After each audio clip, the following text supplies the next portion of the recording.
Ancora tu, Mario Draghi, sei un incubo che non vuole finire.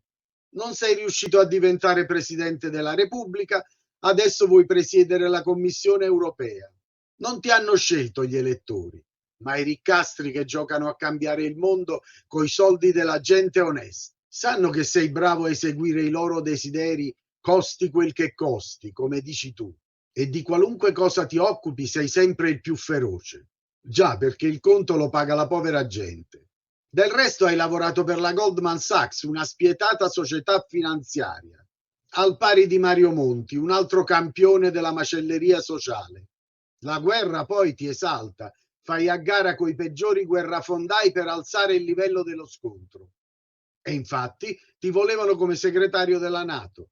Anche tu vieni da quelle riunioni più o meno segrete di potenti, Bilderberg, Trilaterale, Forum di Davos, eccetera.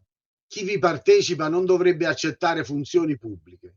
Invece pretendete di decidere i destini dei popoli, servendovi soprattutto della paura. E infatti ti affretti ad annunciare le emergenze dettate da quelli che stanno sopra di te, come quella climatica. Pensate che assurdità.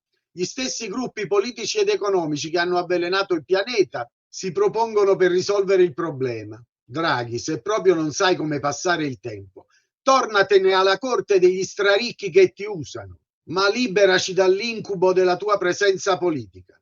La cosa più incredibile è che qualcuno ancora si fida degli uomini di plastica come te, che servono solo il profitto. Eppure basterebbe aprire gli occhi, alzarci in piedi e dire basta. I destini del mondo li devono decidere i popoli, non gli speculatori e gli affaristi.